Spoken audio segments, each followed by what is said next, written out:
Let's begin slowly. Imagine opening your eyes not to your own ceiling, not to the soft edges of a familiar room, but to a dim, smoky space that feels heavy even before you sit up. Medieval Europe didn't wake gently, and you learn that in the first few seconds. You're lying on a straw mattress. Calling it a mattress feels generous. It's a bag of dried stalks, flattened by months of bodies. It crackles when you shift. Bits of straw poke through the cloth. Something small moves near your ankle. Fleas were normal in medieval bedding, lice, too.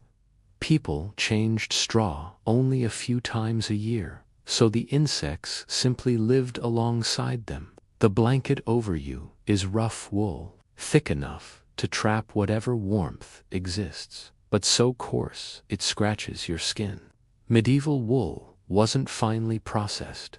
It was minimally cleaned and often slightly damp from the humidity trapped inside the cottage walls. You inhale, the air burns a little. Most cottages didn't have chimneys. Fires burned in open hearths, and smoke gathered near the ceiling, drifting slowly downward whenever someone stirred the air. Your chest tightens from a single breath because your lungs aren't used to this. A thin line of light escapes through a cracked wooden shutter. That's the only window. Early medieval homes rarely had glass, and even later, glass was expensive. Light enters through gaps, not panes. When you sit up, your back protests. A night on uneven straw resting on a cold dirt floor. Isn't kind to a modern spine, but there's no time to stretch or adjust. Medieval life begins at sunrise, because daylight is the only tool you can't replace. Your feet touch the floor, and the cold moves straight up your legs. The floor is just earth, packed by years of footsteps. Sometimes it's covered with discarded straw or rushes, but those trap moisture, scraps of food, and insects.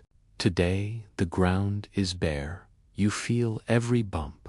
You wash your face with a handful of icy water from a wooden bowl. No soap. Soap existed, but it was harsh, expensive, and not part of daily washing for peasants. Cleanliness was basic. Splash water, wipe with a rough cloth, and move on. Anything more was a luxury. Breakfast is waiting. A small piece of coarse bread, made from barley or rye. It's dense, sour, and hard enough that you need to soak it in weak ale just to chew it. Medieval milling left bits of stone dust in flour. That grit slowly destroyed people's teeth over the decades. You feel it crunch faintly now.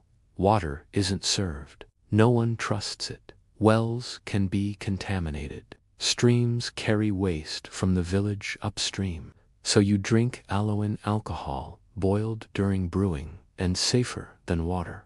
Children drink it too. It's not refreshing, but it's all there is. Outside, the air is cold, wet, and heavy with the smell of livestock, smoke, and mud. You step out of the cottage and immediately realize there is no such thing as clean morning air here. Everything carries a scent. The village waste pit sits nearby. Animals wander freely. Ash from last night's fires mixes into the mud. Someone hands you a wooden hoe with an iron tip. The handle is rough. Splinters already press into your palm. Tools weren't designed for comfort. They were designed to survive years of labor. You walk toward the fields with everyone else. The ground is soft from last night's rain. Your shoes are simple, leather stiff, thin, and barely waterproof. After a few steps, water seeps through. Medieval footwear wasn't cushioned. You feel every stone, every sharp patch of earth. Work begins immediately. Swinging the hoe into the soil feels like swinging into stone. The earth resists. Clumps hold together. Roots catch the blade. After the first few strikes, your shoulders ache. After a few minutes, your hands start to burn. After a short while, your breath grows uneven. People around you work effortlessly. They've done this since childhood, and their bodies are built for it. Medieval peasants developed strength the way modern people develop typing habits through repetition that lasts a lifetime. Your pace slows. No one says anything out loud, but they notice. Everyone must contribute. If you fall behind, someone else must carry your share. You're switched to a new task, carrying water. 2 heavy wooden buckets hang from a yoke across your shoulders. When they're full, the weight feels brutal. It digs into your bones. Medieval women carried loads like this their entire lives. Halfway back to the fields, you stop to breathe. The others don't. Lunch is simple. A thin vegetable broth, bread again, and maybe a bit of cheese if the household has any. It's enough to survive, but not enough to fill you. Most medieval diets were heavily grain-based. Meat was rare. Hunger was common, especially in winter or after bad harvests. After eating, work continues. The sun rises higher, then begins to fall. Your arms tremble. Your back feels tight. Your palms sting from blisters forming under the skin. There's no choice but to keep going. By late afternoon, a church bell rings. It doesn't signal rest, it signals time. Medieval villages used bells to mark important points in the day because clocks weren't common. You hear it and feel a small moment of relief, but the work doesn't stop. It simply shifts. Animals need to be brought in. Fences need repairs. Tools need sharpening. Firewood needs to be collected. Every task feels heavier than the last. As the sun sets, the temperature drops sharply. You feel the cold sinking into your bones. The village grows dim. Medieval nights were truly dark. No lamps in windows, no streetlights, no glow from distant towns. Once the fire fades, the world becomes almost pitch black. Inside the cottage, dinner simmers in a pot. A simple stew, vegetables boiled until they lose their shape. It's warm, and that alone feels comforting. You eat slowly. The heat relaxes you for the first time all day. The fire crackles. Smoke creeps along the ceiling. Your eyes water again. But you sit close because moving away means cold. Someone coughs repeatedly. Illness is common here. Smoke-filled lungs, dirty water, constant cold, poor nutrition all contribute. There's no doctor coming, no antibiotics, no clean hospital. A minor fever can turn deadly. When it's time to sleep, you return to the straw mattress. It hasn't improved. The insects haven't gone anywhere. Your muscles ache in a deep, heavy way. Your hands throb with every heartbeat. Your feet feel bruised. The wool blanket scratches again. The air tastes like smoke. Your throat is dry. Your stomach is still a little empty. You're exhausted, but you can't fully relax. The sounds of the night fill the cottage. Someone snores. Someone shifts. The fire pops suddenly. Outside, a dog barks. In the distance, something howls, maybe a wolf. Medieval Europe had plenty of them. You lie there, eyes half closed, realizing something modern life hides well. Survival used to be work. Hard, constant, unending work. Medieval people weren't stronger by choice. They were shaped by necessity. Your first medieval day taught you that immediately. You wouldn't last here, not because you lack courage, not because they were superhuman, but because this world demands a level of endurance. hunger, tolerance, strength, and pain acceptance that modern life never required you to learn. You pull the blanket closer, feel the cold through the gaps in the cottage walls, and listen to the fire drop into quiet embers. Your eyes close slowly, the aches settle deeper, the smoke drifts lower, and the truth settles quietly with it. One day was enough. Medieval life wasn't built for you. Welcome back. You survived your first day in the medieval world, but survival isn't the same as living. As the fire inside the cottage fades to a soft orange glow, you collapse into what you hope will be sleep. It's not comfort that pulls you under, but a deep, relentless exhaustion. The kind that makes your arms feel too heavy to lift, and your legs ache even while lying still. But medieval sleep is a fragile thing. A rooster crows somewhere outside. A dog barks at a shadow. A child whimpers from a nightmare. The wind pushes its way through cracks in the wall, bringing the cold in with it. Every sound chips away at your rest. Then, a wave of nausea rolls through youth, a familiar sickness from breathing smoke all day and drinking ale on an empty stomach. There's no quiet place to be sick. You just lie still, swallowing hard, hoping it passes. Morning arrives, not with a feeling of refreshment, but with more pain. Your muscles are stiff, your joints ache, your throat feels raw, and a dull headache presses behind your eyes from smoke and dehydration. But medieval life doesn't wait for you to feel better. Someone pokes the fire back to life, and smoke fills the cottage again. You cough, but it's just another part of the morning ritual. Chronic respiratory issues were a part of life. Breakfast is a thick, bland porridge of boiled barley. It provides energy, but no pleasure. You eat it because you have to. Your feet ache as you force them back into your stiff, cold leather shoes. They never dried from yesterday. Stepping outside, you find the mud is even worse. It rained during the night, turning the paths into sludge. In medieval Europe, mud wasn't just an inconvenience, it was a season. Someone hands you a bucket. Your first task is fetching water again.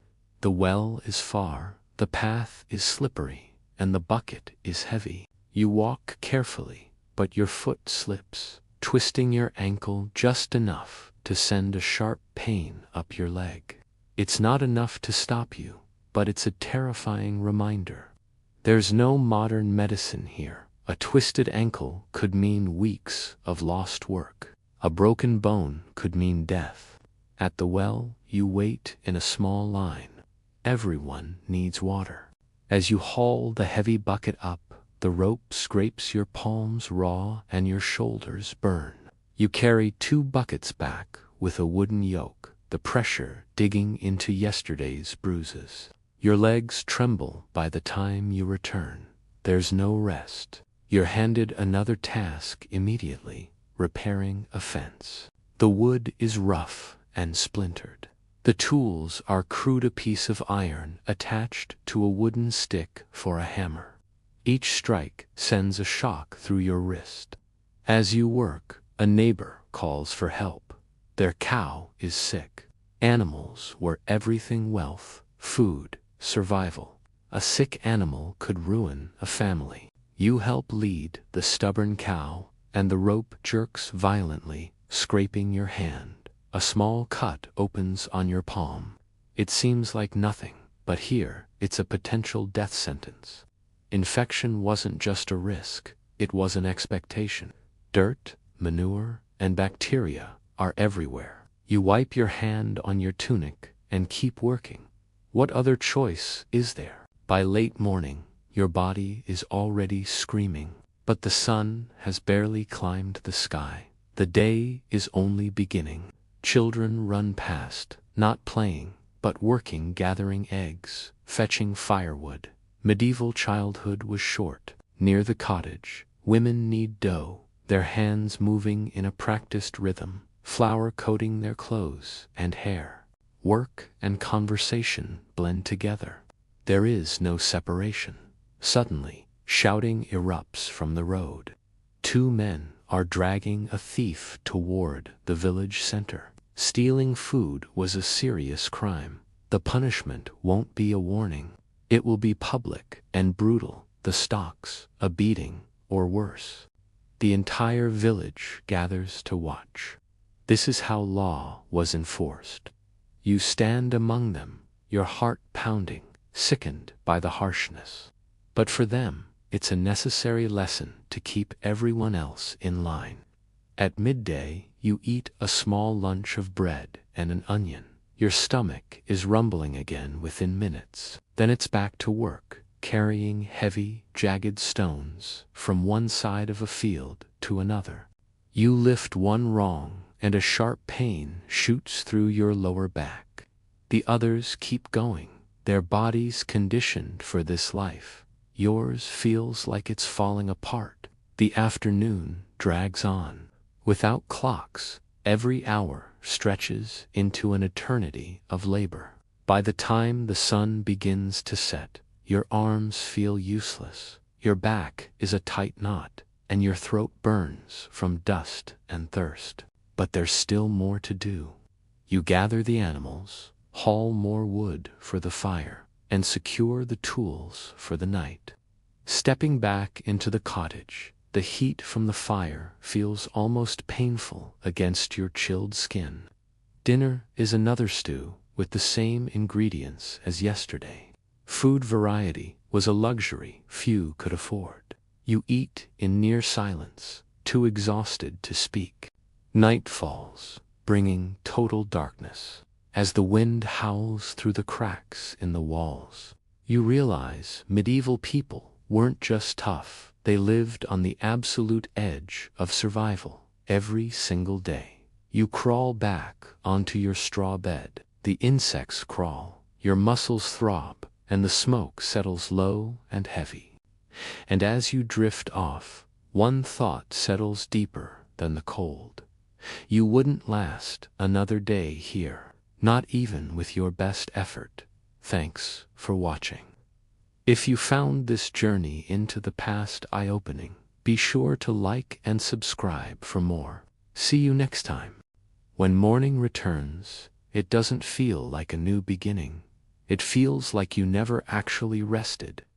Medieval sleep wasn't a soft reset. It was more like drifting into a half-conscious state, just long enough to keep going another day. The fire burned low again during the night, and the cottage air grew cold. The chill soaked into your blankets, your clothes, your bones. The first thing you feel is the ache, not sharp pain. A deep, worn-out heaviness that makes your arms slow and your legs reluctant to move. Medieval bodies carried this ache from childhood, and they learned to ignore it. You, however, can't ignore anything. Every small movement reminds you of the day before. Someone shakes your shoulder gently. Work begins soon. You sit up. The straw beneath you rustles, and the familiar itch returns. You try not to scratch, because scratching only makes it worse. Fleas were simply part of daily life here.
There's no sugar, no fruit, no spice. Just fuel for survival. You swallow the spoonfuls slowly, each one a reminder that flavor isn't part of most medieval meals. Outside, the morning mist hugs the ground. Dew settles on every surface, making the dirt paths slippery. You walk carefully, but even careful steps feel unsteady. Medieval shoes don't grip the earth well. They're thin and stiff, offering little protection against the cold ground beneath them. You're handed a task, clearing brush along the edge of the village. Simple enough in theory, brutal in practice. The branches are thick, the undergrowth tangles easily. The tools, a dull iron blade, a wooden handle, work slowly. You swing, cut, pull, and repeat. After a few minutes, your hands sting again. Your palms are raw from yesterday, the blisters still tender. Today's work tears at them constantly. As the sun climbs, the mist lifts. The cold eases slightly, but your clothes are already damp from brushing against wet plants. Damp wool is heavy and uncomfortable. It clings to your arms and chest, cooling quickly with every breeze. You pause to wipe your forehead with your sleeve. It doesn't help. The sleeve is already wet. A medieval peasant's day rarely included comfort. Nearby, a woman calls to her children. They run to her carrying small bundles of sticks. Even the smallest children work, collecting kindling, fetching water, watching animals. No child had a free childhood here. Their labor kept the household functioning. You watch them, their small hands gripping bundles nearly as large as their torsos. They don't complain, they don't stop. They know the rhythm of survival. You keep working, the hours drag again. There's no clock, nothing to mark time except the sun's position. Without numbers ticking by, work feels endless. By the time the sun reaches its highest point, your arms tremble, your shoulders burn. You've cleared only a fraction of what others managed. They barely seem tired. Their bodies, stronger from years of daily repetition, move with practiced efficiency. You feel out of place, not socially, but physically. This environment reshaped people from birth. You entered it already fragile by comparison. Lunch is small, a bit of bread and a ladle of leftover stew. The bread is slightly less hard today, but still dense. The stew is mostly broth. A few vegetables drift near your spoon, but nothing substantial. Medieval meals filled the stomach, but rarely satisfied hunger. Yet you feel grateful for the warmth. As you eat, you notice a group of villagers discussing someone who fell ill. Their voices are low. Illness here is frightening. Without medicine, even a fever can spiral into danger.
You didn't trust the ladder, and your body knew it.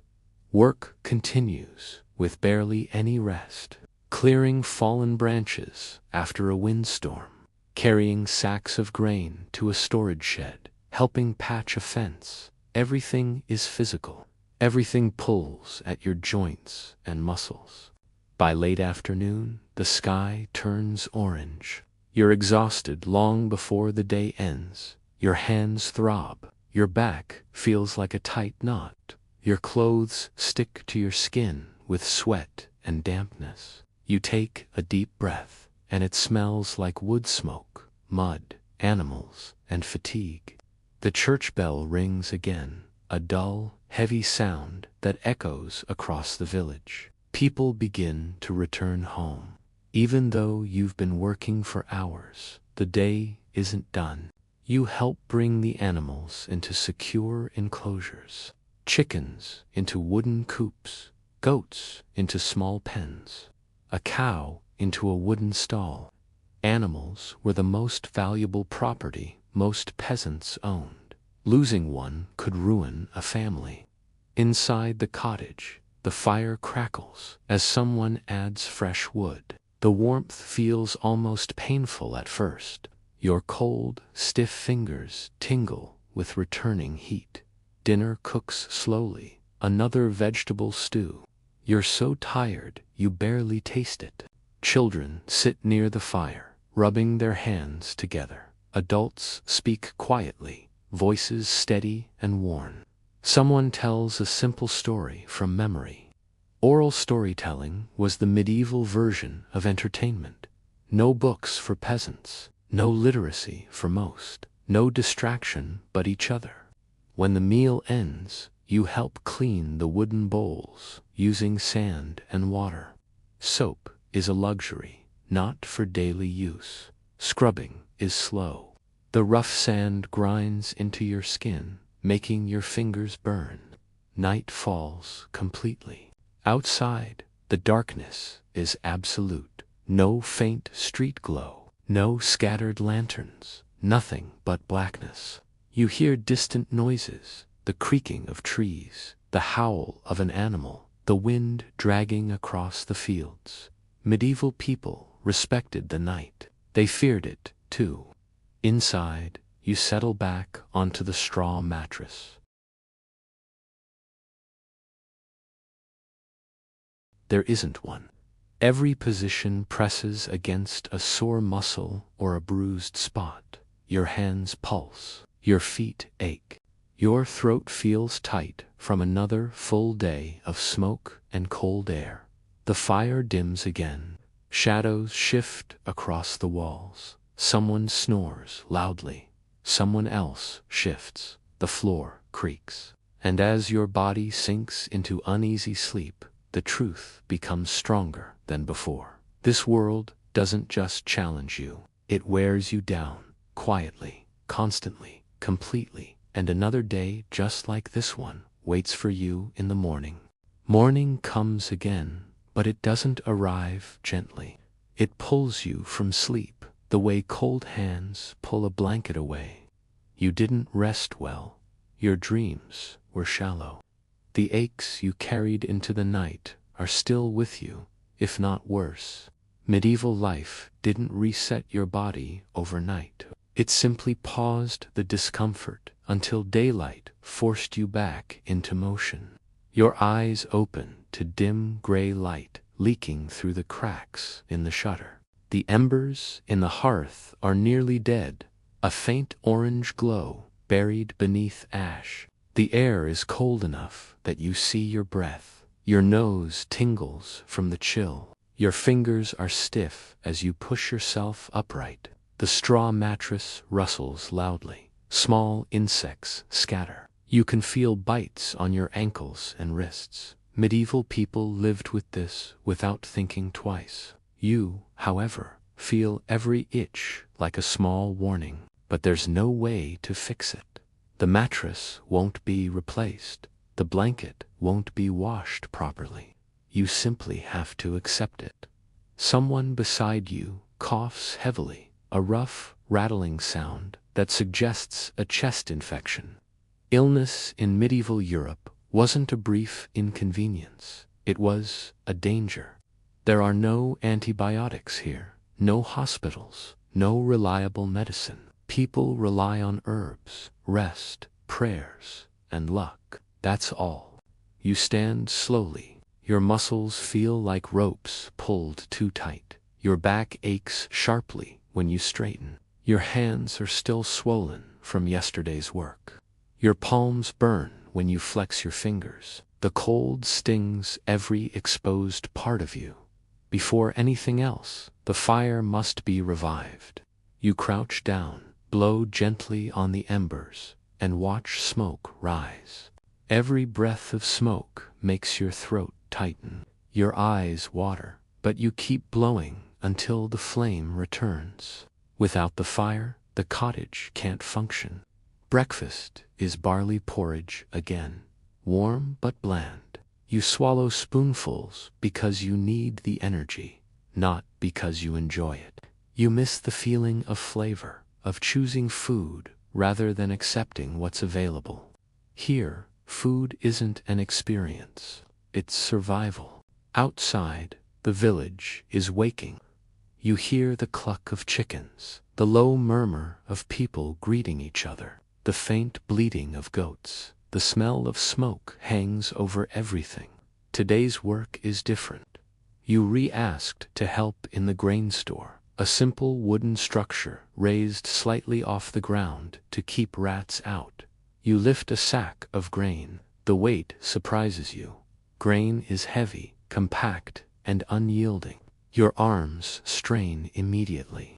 When you try to carry it, your back bends under the load. You follow someone else's pace, but you can't match it. They move confidently, muscles shaped by years of lifting, pushing, and hauling. You wobble slightly with each step. The ground is uneven. Your shoes slip more often than they should. Lowering the sack nearly breaks your grip. Your fingers shake afterward. Your breath comes in shallow bursts. You wipe sweat from your forehead with your sleeve, but the sweat mixes with dust from the grain. Your face feels smeared and gritty. Next, you help sort the grain. You sit on a low wooden stool and sift through handfuls, removing stones, insects, and debris. It seems simple, but the repetition is numbing. Your back tightens from bending forward. Your neck stiffens. Your fingers grow cold. When you pause, someone quietly places another basket of grain beside you. They don't need to say anything. Everyone knows the work must continue. Silence is part of the rhythm here. After a short break, you're sent to help repair a wooden cart. The cart is old. Medieval tools and transport broke frequently. The wood is cracked. The iron nails are bent. You hold a piece in place while someone hammers. Each strike vibrates through your hands. Your arms ache just from steadying the beam. You watch the hammer fall over and over again. It's mesmerizing in a tired, heavy way. The person wielding it doesn't slow down. Their movements are efficient, practiced, automatic. You feel clumsy beside them. Midday arrives. Lunch is a small piece of cheese and yesterday's bread. The cheese is sharp and hard. The bread is even harder today. You break it with effort and chew slowly. Hours of work stretch ahead. After lunch, you're asked to accompany someone to gather reeds near a marsh. Reeds are essential for thatching roofs. A good thatched roof can keep a cottage dry for years. A bad one can fail quickly. The walk is long. The air near the marsh is cold and wet. Your feet sink into the soft ground. Mud pulls at your shoes. When you reach the reeds, your job is to cut them with a simple iron blade. The blade is dull. Cutting takes strength and precision you don't have. You grab a handful, swing the blade, and feel it catch. Not cleanly, not efficiently. You try again and again. Every cut sends a jolt up your arm. Your wrist grows sore. Your shoulder tightens. Meanwhile, the person next to you gathers twice as much with half the effort. They move like the reeds are cooperating. You move like every stalk is fighting you. Bundling the reeds is worse. You tie them tightly with rope made from twisted fibers. The rope scrapes your palms, catching on your blisters. You hiss quietly in pain, but no one notices. Or maybe they do, but they know complaining won't help. The walk back is harder. You carry a heavy bundle on your back, secured with a rope across your chest. Each step drives the weight deeper into your spine. The wind blows cold air down your neck. You lose your balance twice. Someone steadies you once. The other time, you fall to your knees in the mud. No one laughs. They simply keep walking. By the time you return, the sun hangs low in the sky. Your body trembles slightly from exhaustion. You're thirsty, but your only drink is weak ale again. You swallow it quickly, hoping it helps. It doesn't. Evening tasks begin. You help bring animals inside. Chickens cluck loudly as you guide them into a coop. A goat resists being tied. You pull firmly, but your arms feel like wet rope, barely responsive. Inside the cottage, the fire is strong again. The heat feels overwhelming after the cold outside. You sit close, palms out. They warm slowly, too slowly. Dinner cooks over the flames. Another pot of stew. You eat without talking. You're too tired to form thoughts, too tired to smile, too tired to hold your bowl steadily. Children sit on the floor, their faces lit by the fire. Older villagers speak about small things, the weather, the crops, a neighbor's illness. Their conversations flow around you like soft waves. You listen without absorbing anything. Night falls completely. You lie back onto the straw mattress. The same itch returns immediately, the same chill, the same dull ache in every limb. You curl your knees slightly, trying to lessen the pressure on your back. Your mind drifts. The fire pops softly. A dog barks in the distance. Wind pushes against the wooden walls. Someone shifts in their sleep. The cold creeps in through the cracks again. And in this quiet, uncomfortable darkness, the truth grows clearer. You didn't just survive another medieval day. You endured it, barely, and tomorrow will be the same, and the next day, and the next. This world doesn't break you all at once. It breaks you slowly, quietly, completely, one day at a time. The next morning arrives like a weight pressing on your chest. You didn't sleep deeply. You didn't sleep well. You drifted in and out, caught between exhaustion and discomfort. That's normal here. Medieval sleep wasn't 8 uninterrupted hours. It came in fragments, shaped by cold, noise, and the demands of survival. When your eyes open, the room is darker than usual. Thick clouds outside block the early light. The air feels colder, too.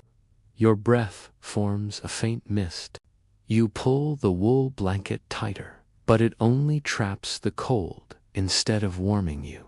Someone moves near the fire. The embers are nearly gone again. They stir the ash, and a thin ribbon of smoke rises. The smell hits you instantly sharp, bitter, and familiar. Your throat tightens with each breath. Medieval people lived in smoke-filled rooms for centuries.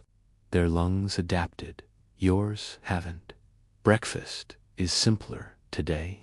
A small piece of stale bread and a cup of ale. The bread cracks when you break it. It's dry, almost brittle. You chew slowly, feeling the grit between your teeth again.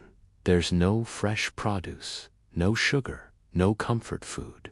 just whatever keeps you going long enough to work. When you step outside, the sky is a dull gray.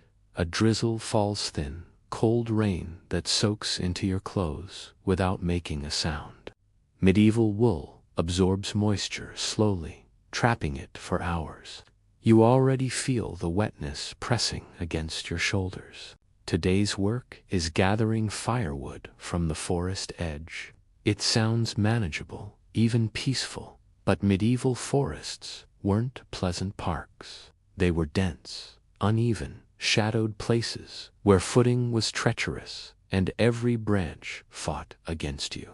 The walk itself is tiring. The path is muddy. Your shoes sink into soft ground. Twigs snap loudly under your feet.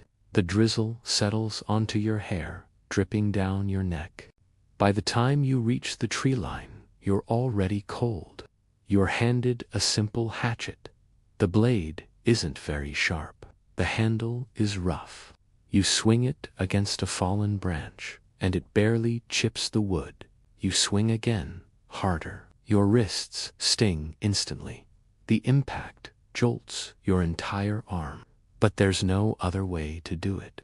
You need enough wood to keep the cottage warm tonight, and maybe tomorrow too.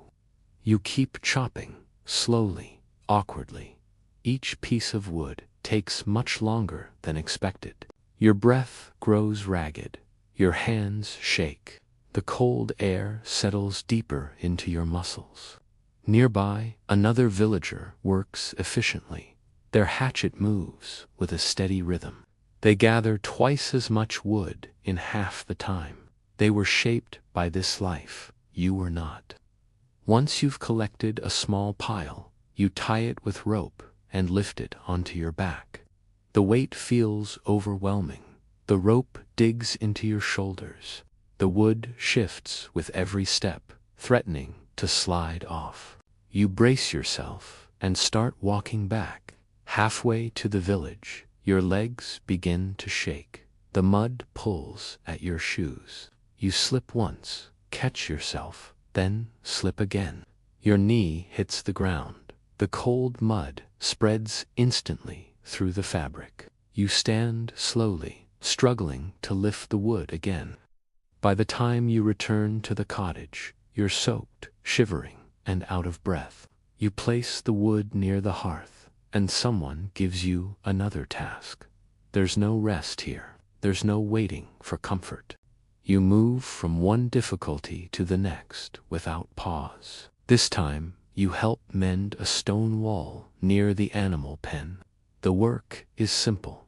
Carry stones, fit them together, pack mud into the gaps. But the stones are heavy, uneven, and sharp along the edges. Each one tests your grip. Each one strains your shoulders. You lift a stone wrong and feel a small pull along your lower back. A tight, painful pinch. Not enough to stop you, but enough to scare you. In a world without real medicine, a back injury can ruin a life. You move slower after that, more cautious, but the work doesn't slow with you. Afternoon arrives with no sense of accomplishment. The rain continues. The village looks tired, muddy, and worn. People move with purpose, but their faces carry years of hardship. Every wrinkle tells a story of surviving winter, hunger, illness, or loss. Someone calls you to the well again. Water is needed for washing wool process that smells strongly of natural oils and animal lanolin. You carry the buckets with the yoke across your shoulders. Every step hurts. The yoke presses into bruises from the day before. Your hands tremble from cold and fatigue. When you pour the water into a large wooden tub, steam rises slightly. Not from heat, the water isn't warm, but from the difference between the cold air and your breath. You sit beside a woman carding wool. She drags raw wool across a pair of wooden paddles lined with sharp metal teeth. The strands pull apart into soft fibers. It looks simple, but her hands move with practiced force. You try it, and the wood jerks in your grip. The fibers clump instead of separating. You try again. Your wrists complain. Your fingers slip. By the time you begin to get the rhythm, your arms ache. Even through the fatigue, you notice the conversations happening around you.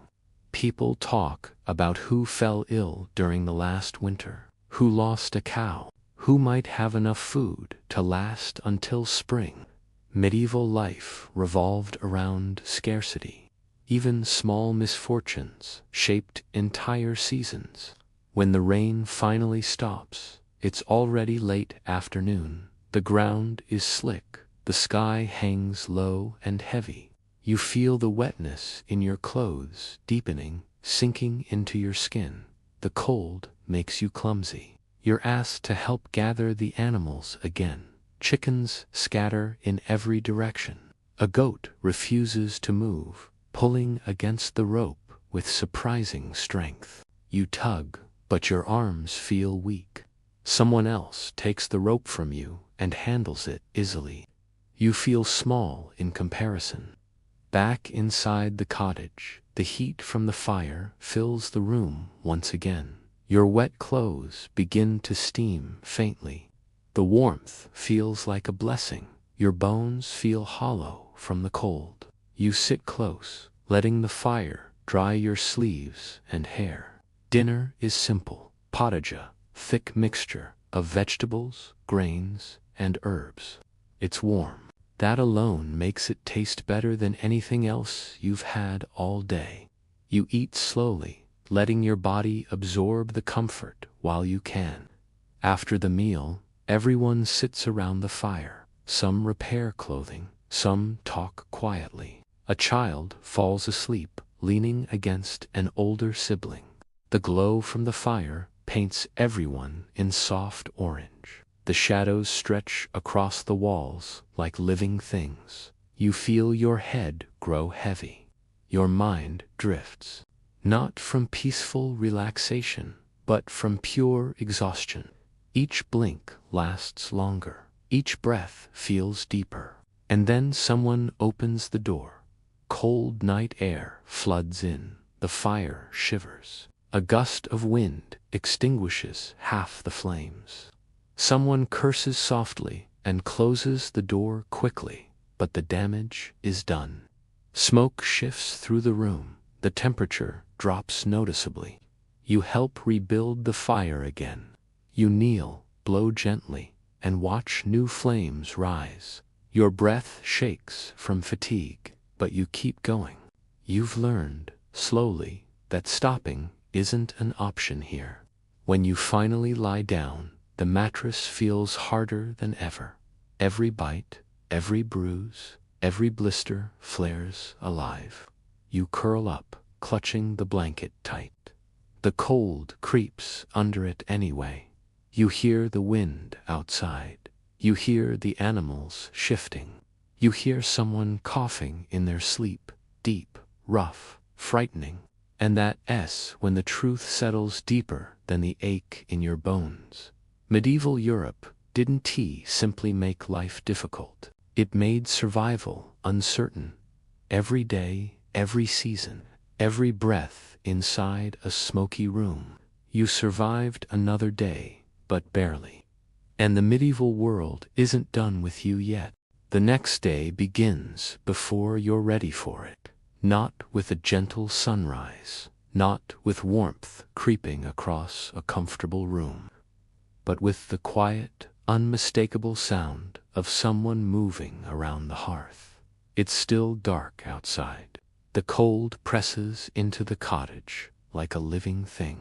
You feel it reach your bones before you even open your eyes. You didn't sleep well. Medieval nights weren't built for rest. The straw mattress scratched your legs. The smoke irritated your lungs. Someone near you coughed through half the night. The wind rattled the wooden shutters and seeped through every crack.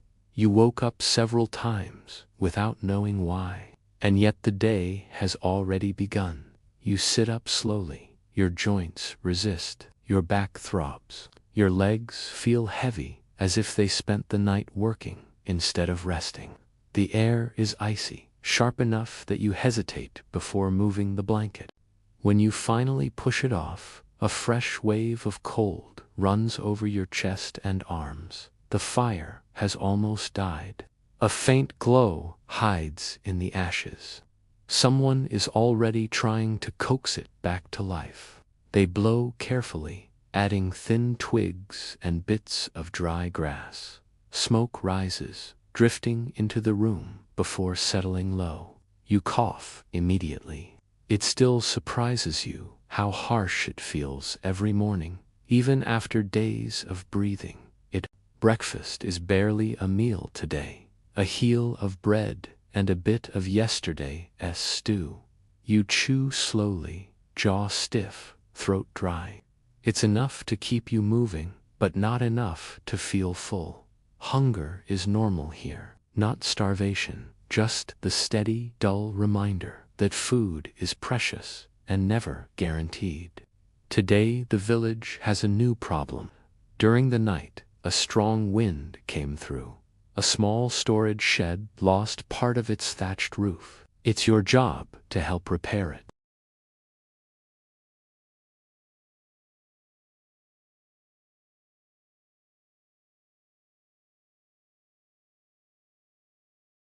You carry bundles of reed to the site. The ground is slick. Your shoes slip often. The cold air bites at your hands. When you climb the wooden ladder, every rung feels uneven beneath your feet. One weak rung creaks so loudly that you freeze, holding your breath, waiting to see if it will break. It doesn't, but your legs shake anyway. At the top, the wind hits harder. It cuts through your clothes like thin knives. You lean forward, trying to keep your balance, while someone hands you bundles of reed. You wedge them into the damaged space, pressing them into the existing layers. Your fingers feel numb. The rope cuts against your skin as you tie knots. Below, others watch quietly. They're ready to steady the ladder or catch falling tools, because accidents are common. A slip here can mean broken bones, months of lost labor, and no real medical help. When you finally climb down, your legs feel unreliable. Your hands tremble. The cold has settled deep into you, the kind of chill that doesn't leave easily. You think you might get a break. You're wrong. Next, you help in the fields, clearing debris blown in by the night's wind. Broken branches, scattered tools, fallen fence posts. Everything must be gathered, sorted, repaired, or burned. You lift wet branches, their weight doubled by water. They scrape your arms. Mud splashes up your legs. Your hands ache with every movement. A villager points toward a fallen fence section. You carry wooden posts and try to reattach them. The wood is saturated and heavy. The twine holding the rails together snaps easily. Your fingers are stiff. You tie knots slowly, while others finish twice as fast. Someone hands you a mallet. It's a simple wooden hammer, heavy and unbalanced. You swing and miss. You swing again and hit the post, but the vibration runs up your arm with a painful jolt. After only a few minutes, your wrist throbs, but you keep going because the work needs to be done. By midday, the clouds begin to break. A weak patch of sunlight finally warms the air. You feel it like a blessing. Even a few degrees make a difference. People straighten a little, speak a little louder, move with a little more energy. Lunch is small again, but warm. A porridge mixed with onions and herbs. You eat slowly, savoring the heat more than the taste. And then work begins again. This time, you help clean out the animal pens. The smell hits you first, strong, sour, and unavoidable. Manure has mixed with mud, straw, and old food scraps. Medieval people were used to these smells. You aren't. You breathe through your mouth, but the air still tastes thick. You shovel mud and waste into a large wooden cart. The shovel is heavy, the handle long and awkward. Your arms burn with every lift. Your back pulses with pain. The ground beneath your feet is slippery. Once, you step wrong and sink almost ankle-deep in the muck. Someone nearby laughs softly, not to mock you, just because this is normal to them. You feel embarrassed anyway. When the cart is full, two people push while you pull. The wheels are wooden. They sink into the soft earth, refusing to roll easily. You pull with your whole body, arms, back, legs, but the cart barely moves. It takes several tries before you find a rhythm, each step a battle against friction and mud. You dump the waste in a pit outside the village, where it will eventually break down and be used as fertilizer. Then you push the cart back again, empty but still heavy. By late afternoon, your body is begging for rest. You feel lightheaded from hunger, dehydration, and constant exertion. But the day isn't finished yet. A villager calls you to help carry water from a stream. This water isn't for drinking, it's for cleaning tools and soaking hides. You carry the same wooden buckets as before, the yoke digging deeper into your shoulders. Each step feels harder than the last. When you return, you scrub iron tools with sand and woven cloth. You scrape mud from wooden handles. You try not to cut yourself on the edges. Even a small wound here could turn dangerous quickly. Finally, as the sun sinks low, the village begins to settle. Smoke rises from every chimney. The air smells like burning wood and damp earth. People move slowly now. The work is done. The night approaches. Inside the cottage, the fire glows warm. You sit close, letting the heat thaw your numb fingers and toes. Dinner is a simple stew, again vegetables, barley, maybe a scrap of meat if the household is lucky. You swallow it gratefully. Your mind drifts while others talk softly. Their voices blur together. The crackling fire becomes a soft, steady rhythm. Darkness fills the corners of the room. Outside, the wind picks up again. When you finally lie down on the straw mattress, your body sinks heavily. Everything hurts. Your hands pulse with a dull ache. Your shoulders feel bruised. Your legs twitch with exhaustion. The blanket scratches your skin again. The straw pokes through the fabric. The smoke settles low, making each breath feel thick. Yet, even through all that discomfort, one thought settles clearly. If this were your life, every day, every season, every year, you wouldn't endure it long. Medieval Europe didn't demand brilliance. It demanded endurance, and it demanded it constantly. Another day waits for you, and it will not be easier. The next morning doesn't feel like a new day at all. It feels like an extension of yesterday. The same cold, the same aches, the same smoky air pressing down on your lungs. Medieval life didn't offer relief. It offered continuity. A rhythm of survival that never paused long enough for you to truly recover. You open your eyes slowly. The inside of the cottage is dim once again. The fire has died to faint orange points buried under ash. The air is cold enough to sting your nose. You curl your fingers, and they feel stiff, almost swollen from the work of the past days. Someone nearby groans softly. Another coughs a deep, rattling cough that echoes through the small room. Illness lingers here like another inhabitant, always present, always waiting. You sit up. The straw beneath you rustles. You feel the familiar prickle of bites on your arms and legs. Fleas never give you a break. You brush at them instinctively, knowing it won't help. As you stand, a sharp pain shoots up from your lower back, not crippling, but frightening. You move slowly, testing your weight. The pain doesn't go away. You know what this means. In a world without rest, without treatment, without medicine, pain becomes permanent much faster. But the day won't wait. Breakfast is thin today. The last of the leftover stew and a small piece of bread. You don't feel full. You don't feel energized. You simply feel functional. The bare minimum required to keep moving. Outside, the early light reveals frost on the ground. The cold bites even harder now. Your feet, inside thin leather shoes, feel numb almost immediately. You walk carefully, but the frozen earth makes every step unsure. Today's task is harder than usual, helping butcher a sheep.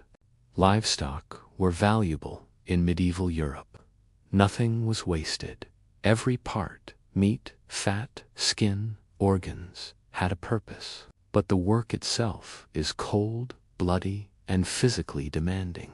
And you've never done anything like it. The animal was slaughtered at dawn. Now you help clean and prepare it. The smell hits you first, metallic and warm, mixed with the sharp scent of wool and earth. Medieval people were used to this. For you, it's overwhelming. You hold the carcass steady, while someone more experienced begins cutting. The knife is iron, not steel. Heavier, duller. It takes strength to use. They work methodically, separating joints, removing organs, peeling back skin. You're handed pieces to wash in cold water. You immerse your hands, and the icy shock spreads through your fingers instantly. Your stomach tightens. You feel lightheaded, but there's no time to react. The work must continue. Fat is collected for cooking. Organs are sorted, some for immediate use, some to be boiled, some to be dried or salted. The hide is stretched on a frame. You help scrape it clean with a metal blade. The motion is repetitive and requires force. Your arms are already tired, and the cold makes your hands clumsy. By the time the task is finished, your fingers feel completely numb. The cold has burrowed deep into your joints. You rub your hands together, but warmth doesn't return easily. You think there might finally be a chance to rest. But medieval life always finds something else that needs doing. A villager asks for help grinding grain. You follow them to a small, dark structure where a heavy cornstone sits. You pour grains of barley into the bowl-shaped lower stone. Then you grab the wooden handle attached to the upper stone and begin turning it. The weight is incredible. The movement is slow. Each rotation grinds the grain into coarse flour, but the effort drains you almost immediately. Your shoulders strain. Your wrists ache. The repetitive motion burns into your arms. You switch arms. It doesn't help. Medieval women did this for hours each week, sometimes every day. Their backs curved from years of bending, their hands thickened from labor. You feel the strain after a few minutes. When enough flour is made, your next task is kneading dough for bread. The dough is sticky, heavy, and stubborn. It fights your hands. You press, fold, press again. Your fingers ache with every push. The table is uneven, making the rhythm awkward. The dough sticks to your skin, pulling at blisters left from earlier work. After the dough is ready, it's set near the fire to rise. Warmth is slow and uneven here. Rising takes much longer than you expect. The afternoon arrives with a familiar ache spreading over your entire body. Every muscle, every joint, every small movement feels slow and heavy. You drink a little ale. It doesn't help with fatigue, only with thirst. Next, you're asked to help repair a wooden bucket. The iron hoops are loose. The wood is warped. You hold the bucket steady while someone uses a wooden mallet and wedges to tighten it. The vibration from each strike runs through your arms. You clench your jaw to steady yourself. Then it's time to check the field walls. Simple piles of stacked stones that mark boundaries and keep animals in place. Several stones have fallen. You lift them one by one, fitting them back into place, like a puzzle with no perfect answer. Each stone is heavier than it looks. Your fingers slip. Your back protests. You take a deep breath and keep going. When clouds gather again, the air grows colder. You can feel moisture returning. Rain is coming. People hurry. There's a sense of urgency in the village, the kind that only appears when weather threatens to undo hours of work. You help bring tools inside. You gather firewood. You cover bundles of grain with cloth. You help move the sheep parts inside before animals or moisture can ruin them. Your movements are clumsy now. Your legs tremble slightly with every step. Finally, the rain arrives, soft at first, then steady. You hear droplets striking the roof above. The sound is soothing, but the consequences aren't. Medieval roofs leak. Water seeps through thatch if it isn't placed perfectly. You feel a cold drop land on your shoulder. Another lands on your sleeve. Inside the cottage, the fire crackles. Warmth spreads slowly. You sit close, rubbing your hands, letting the heat seep into your bones. Dinner tonight is fresh meat stew, richer than usual, a rare treat.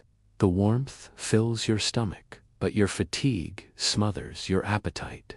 After eating, the room fills with quiet conversation.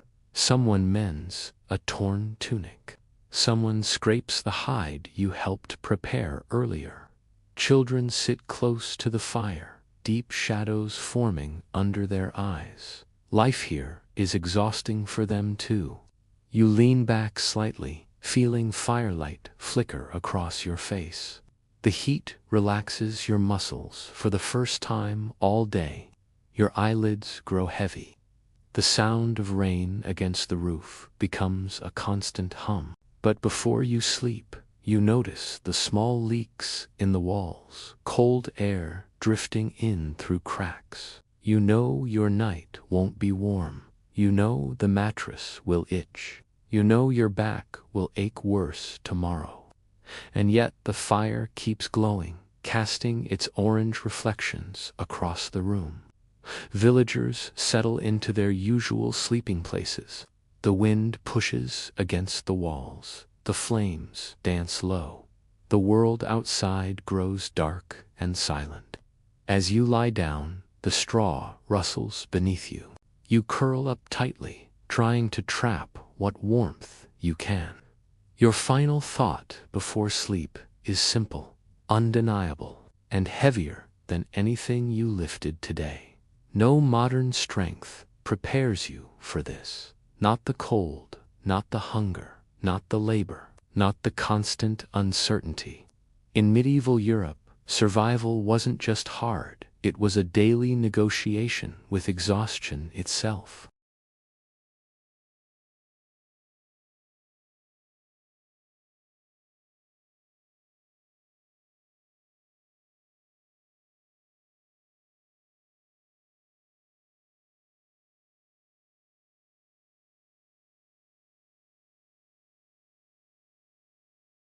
Pain and fatigue simply stacked on top of each other until they became normal.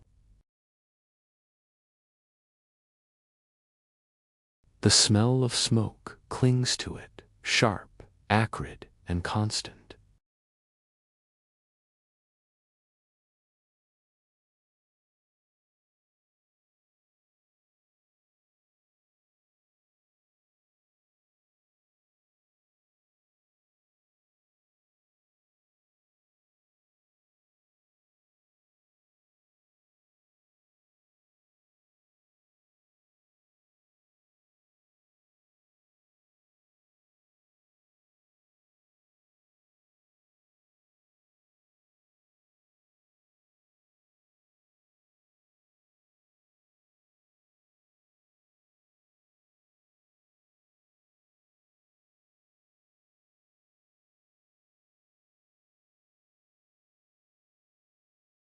You wince, but no one notices. They're all dealing with their own aches.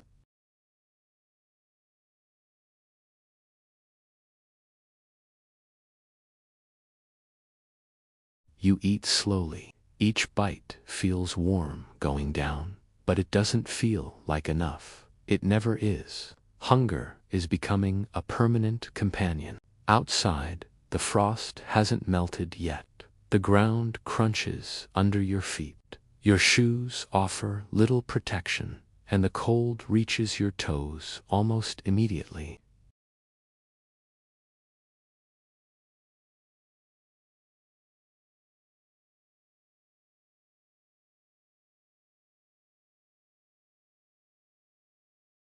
You're taken to a small wooden outbuilding where several women sit with wool, spinning wheels, and drop spindles. The air is warmer here, heated by a small fire and the body heat of those working. But the smell is strong: sheep's wool, natural oils, and smoke. You're given a drop spindle, a simple wooden stick with a weighted bottom. Your job is to twist loose wool fibers into thread. It sounds easy. It isn't. The wool catches on your rough fingers. The fibers snap again and again. Your thread grows uneven, thick in some places, and impossibly thin in others. The spindle drops to the floor several times. Each time, someone glances at you, not unkindly, but with a kind of patient frustration. Their hands move quickly, confidently, trained by years of practice. Yours move slowly, clumsily. Your wrists ache from the twisting motion. Your fingertips sting from contact with coarse fibers. You keep going until someone quietly takes the spindle away and gives you a new task: carding wool. This involves dragging wool across two wooden paddles lined with metal teeth, straightening fibers, and removing debris.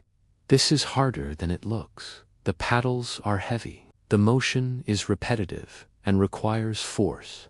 Every stroke sends a dull pain up your arm. Dust rises from the wool, making your throat itch. Small bits of straw cling to your sleeves. Your hands feel clumsy and weak. Eventually, the person supervising nods and asks for your help carrying the finished bundles of wool to another cottage. The bundles are lighter than most things you've carried lately, but your arms still tremble from earlier work. On the way, you notice a group of children playing in the mud, but even their play is mixed with labor. One gathers small sticks, another carries a pail of water. Childhood in medieval Europe wasn't carefree. It was preparation for survival. You deliver the wool and expect a moment to catch your breath, but someone is already calling your name. A villager needs help repairing a wooden plow. You follow them to a small, open shed where the plow sits. It's old, worn, and partially broken. One wooden beam has cracked. You help hold it in place, while another villager fits a replacement piece. The wood is heavy, awkward to hold. Your arms shake from the strain. When the new beam is fitted, you help secure it with wooden pegs. You hammer them in with a mallet. Each strike sends a painful shock up your arm. The mallet slips once and hits your thumb. The pain is immediate, sharp, and frightening.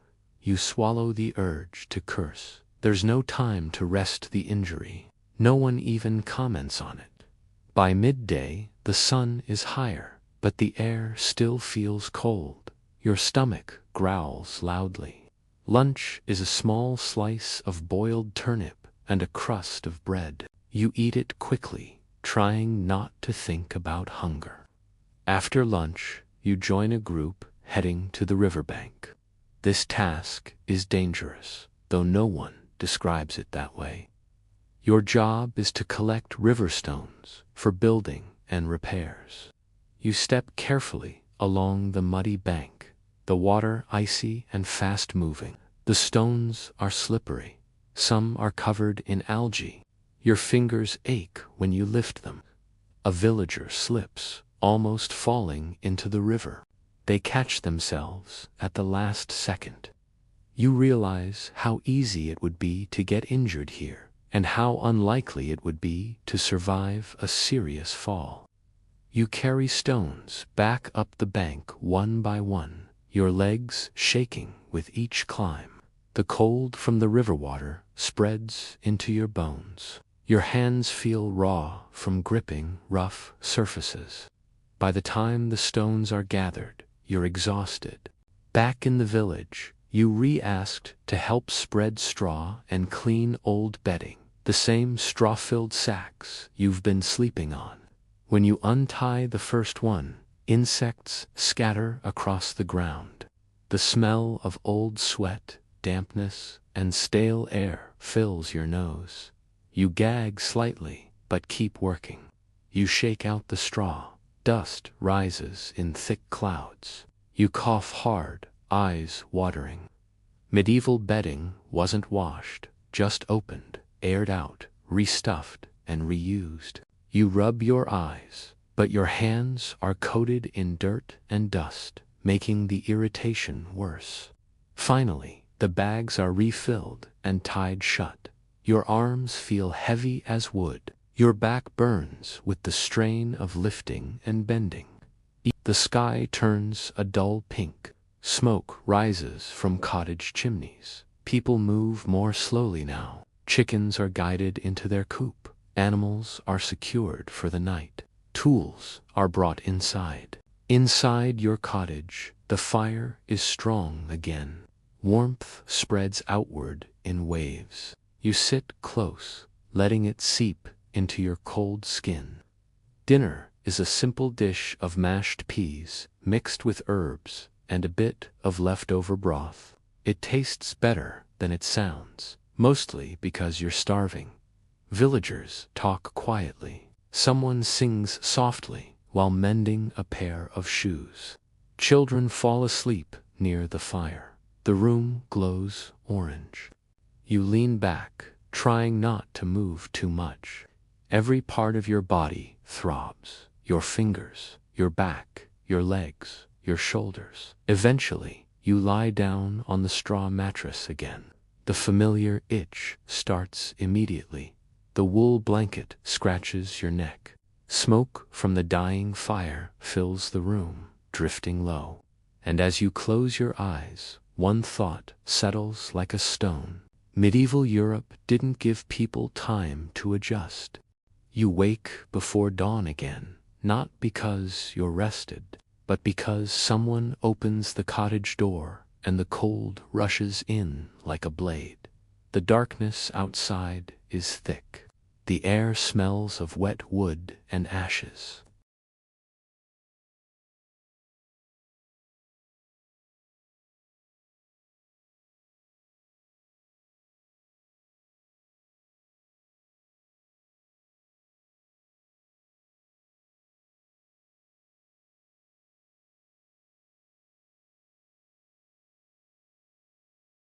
When you sit up, the pain sharpens, forcing a slow breath from your lungs. You rub your eyes. They sting from the smoke. You cough twice deep, rough, the way medieval smoke-filled nights make everyone cough.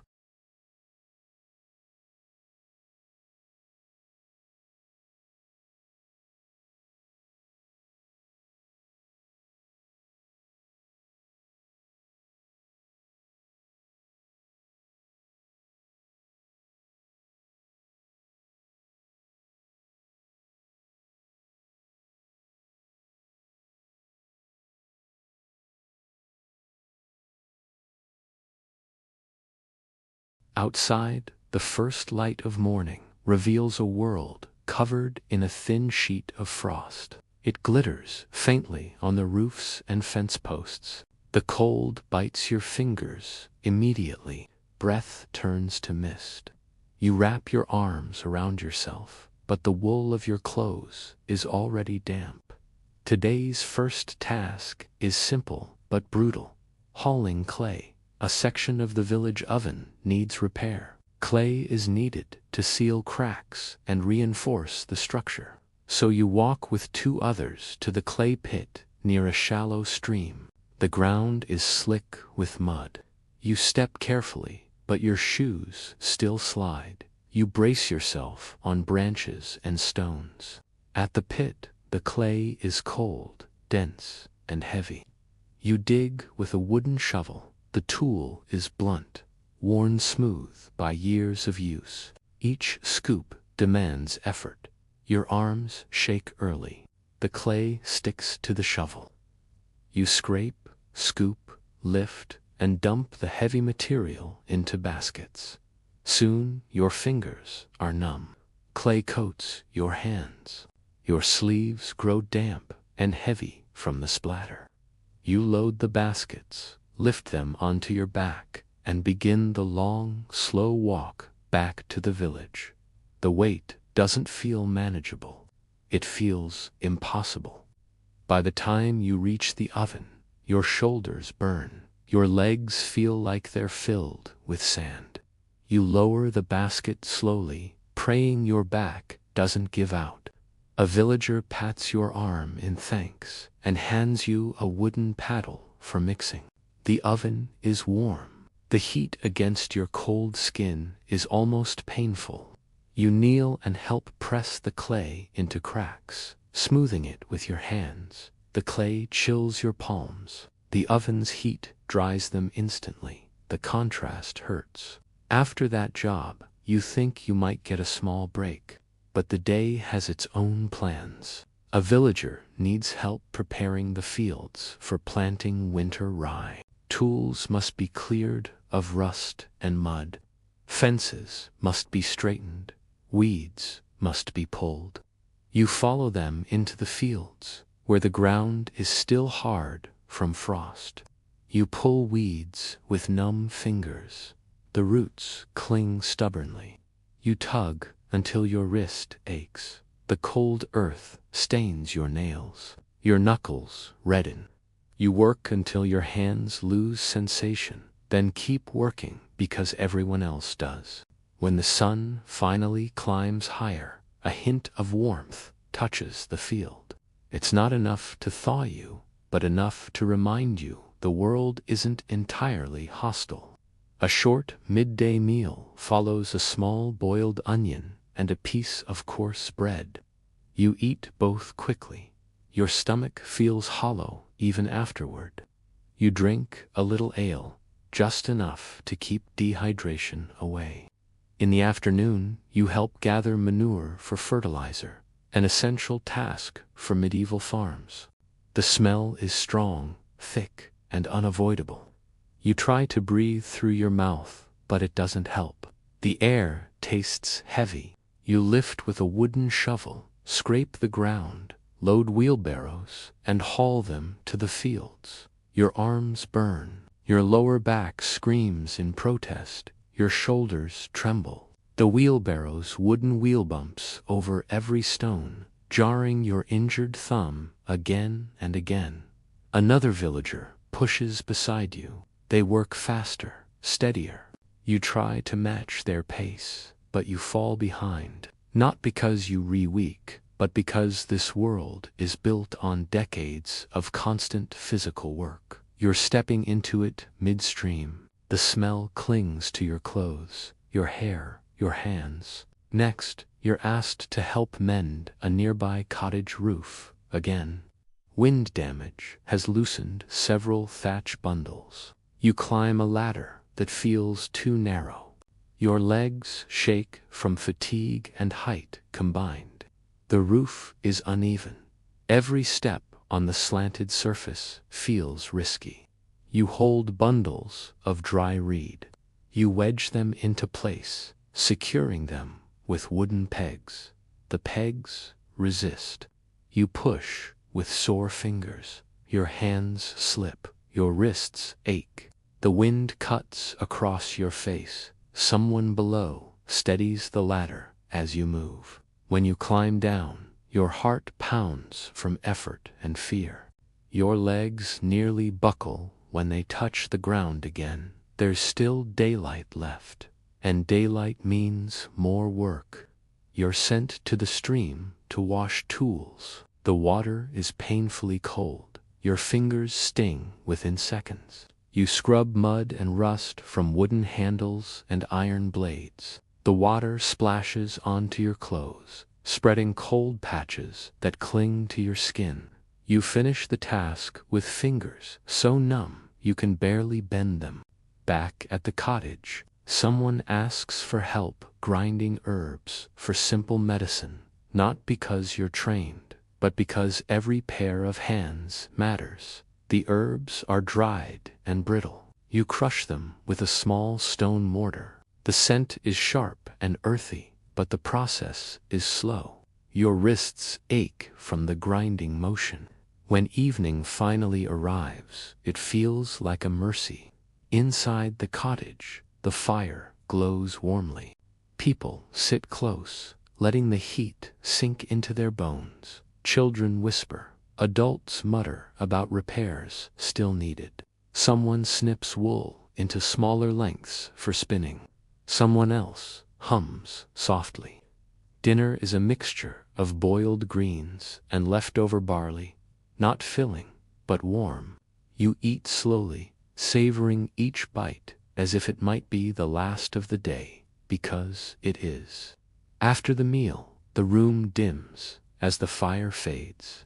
Only a few glowing coals and a single candle light the space. You stretch out on your straw mattress. The familiar itch returns instantly. You pull the blanket up. It smells like smoke, sweat, and clay. Your muscles throb with a dull, heavy ache. Your palms feel bruised. Your shoulders feel like knots of rope. Your feet burn from standing and lifting all day. Someone coughs in the darkness. Another whispers a prayer in a language you barely understand. The wind presses against the wooden walls, making them creak. As sleep approaches, one thought floats above all the noise. Life here doesn't just exhaust you, it reshapes you, or it breaks you. You're living days built for bodies trained since childhood, and each one leaves you further behind. Tomorrow will ask the same from you, and more. Morning arrives, but you barely feel it. Your eyes open, but your mind lingers in the haze between sleep and waking, the part where dreams blend with cold reality. You can hear movement before you see anything, quiet footsteps, the scrape of a wooden bowl, someone stirring the ashes in the hearth. The room is dim. Smoke gathers near the ceiling. The fire is almost gone again, just a faint, trembling glow. The cold sits heavy on the air, sinking into your bones before you even pull yourself upright. Your hands don't want to move. Your fingers are swollen and stiff from yesterday's work. When you curl them, the joints ache sharply. Your shoulders feel knotted. Your lower back throbs with a deep, warm pain, the kind that warns you something inside is wearing down. You stand slowly, steadying yourself on the edge of the bed frame. The floor feels colder than the air. You inhale through your nose, and the smoke stings. Your throat feels raw. You cough softly. Breakfast is small again. A cup of barely warm ale and leftover vegetable mash. You eat it without complaint. Hunger is background noise now. It never leaves. It just waits. Today's first task happens inside, preparing the cottage for winter weather. You begin by sealing the small gaps in the wooden walls. Medieval homes weren't airtight structures. Wind slips through cracks easily, bringing cold air in and pushing smoke around. A villager hands you a bundle of moss and mud. Your job is to press the mixture into gaps. The cold mud numbs your fingers immediately. The moss is damp. The smell is earthy, sour. You press handful after handful into the walls. It's slow, repetitive work. but your back aches from bending. Your arms tire quickly. When you finally straighten, your spine protests. Next, you help repair the hearth. A simple job, but always important. A loose stone has shifted, letting smoke leak into the room. You lift the stone with both hands. It's heavier than it looks.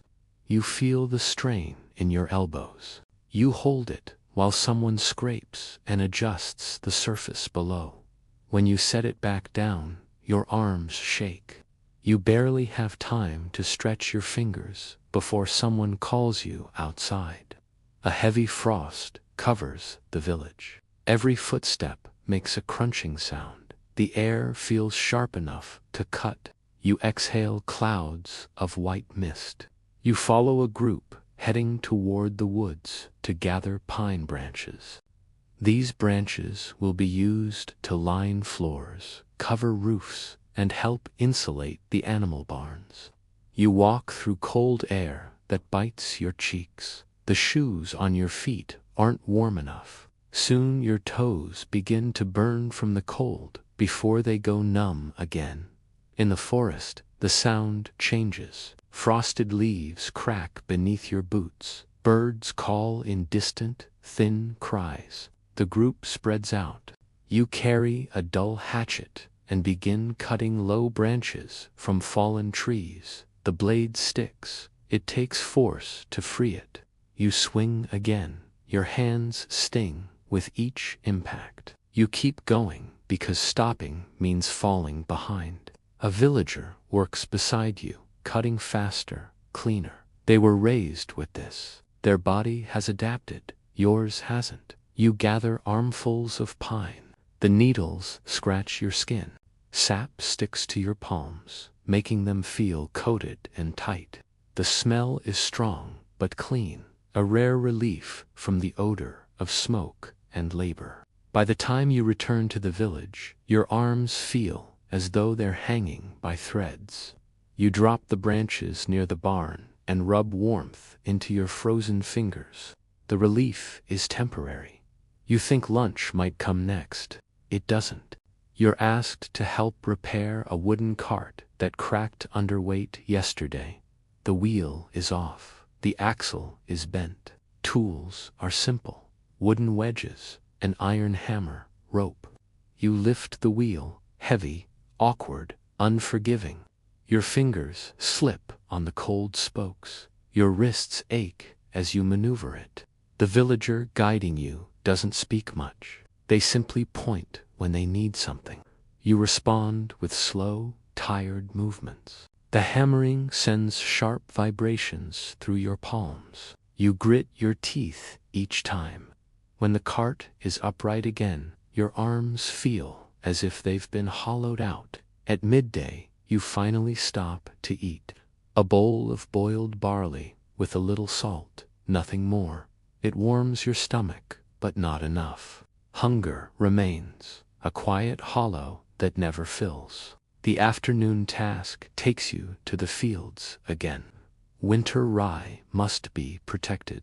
You carry bundles of straw to lay over exposed soil. Each bundle feels heavy. Your back strains under the weight. The wind lifts bits of straw into your face. They cling to your clothes, working into the wool. After hours of walking, lifting, bending, spreading, your legs grow unsteady. You pause a moment, hands on your knees. Your breath comes in clouds. The cold doesn't care. Then comes a new call. Help needed at the tannery. You walk there slowly. The smell hits you first. Strong, sour, unmistakable. Tanning animal hides requires urine, water, scraping tools, and time. It's one of the harshest smells in the village. You help scrape a hide stretched on a wooden frame.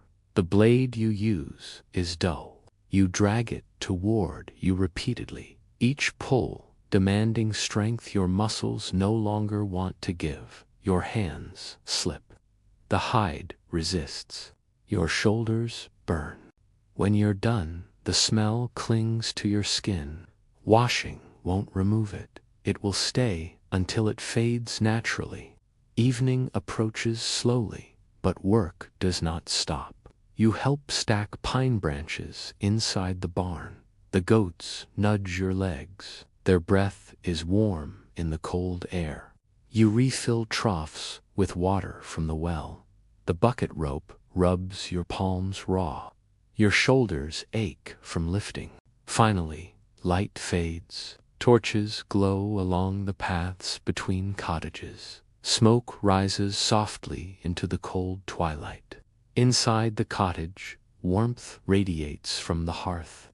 You sit near it, your legs stretched out. You rub your palms together. They feel thick, swollen, almost foreign. Dinner is a thin broth with a few vegetables. You drink it slowly. The warmth helps your weary stomach, but the exhaustion sits deeper than hunger. People speak quietly around you. One discusses a sick relative. Another wonders about the weather. A child dozes against their mother's arm. The firelight dances across the walls. You notice your vision blur slightly when you try to focus. Another sign of exhaustion. When you finally lie down, the straw bed feels uneven but familiar.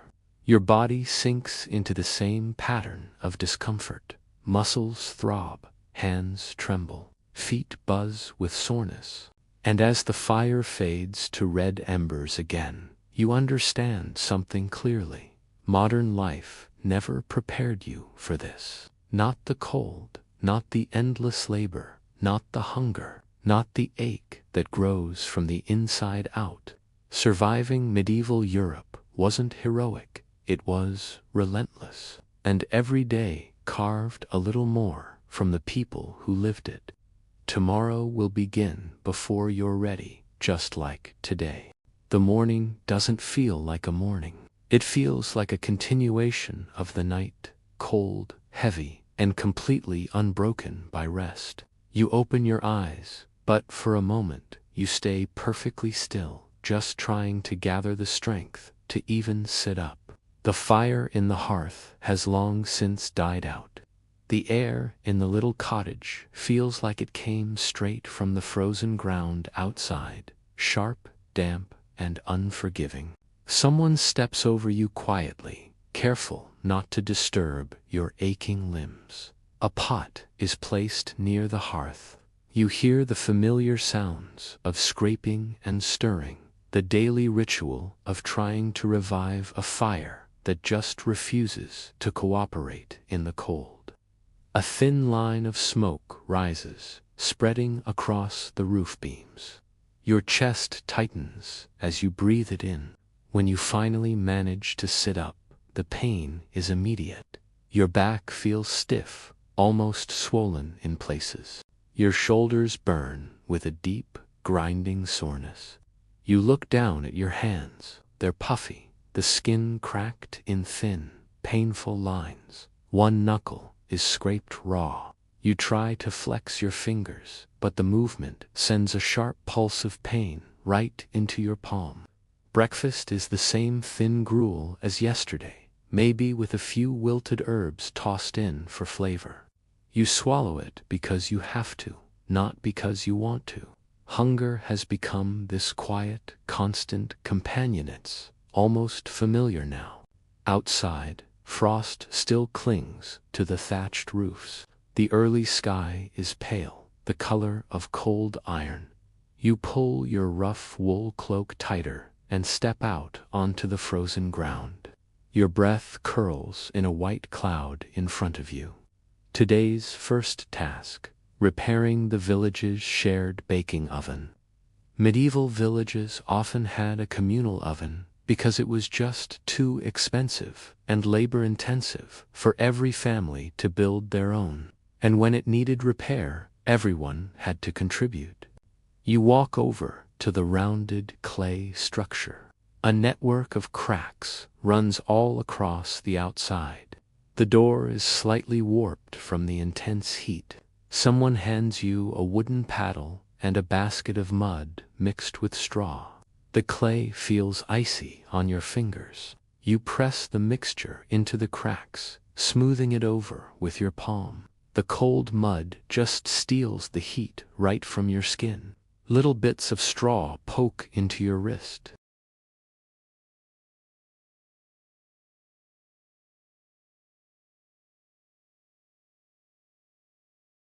Next, the inside needs scraping. You have to crouch low, feeling the closeness of the space. Ash and soot cling to the walls.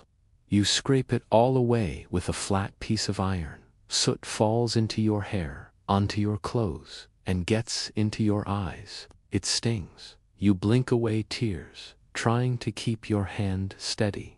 When you finally stand up again, your legs are shaking. Your back spasms. You press a hand to your lower spine and just breathe slowly through the pain. But there's no pause.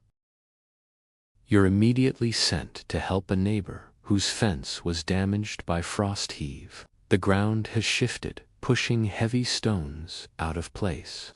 You lift the stones. Each one is rough, cold, and so much heavier than you expect. Your fingers lose feeling almost instantly as you grip the jagged edges. You kneel down to set them back into place.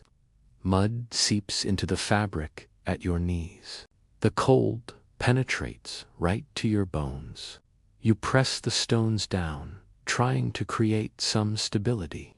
Another villager taps them into place with a mallet, and the vibrations travel through the ground and right up into your sore legs.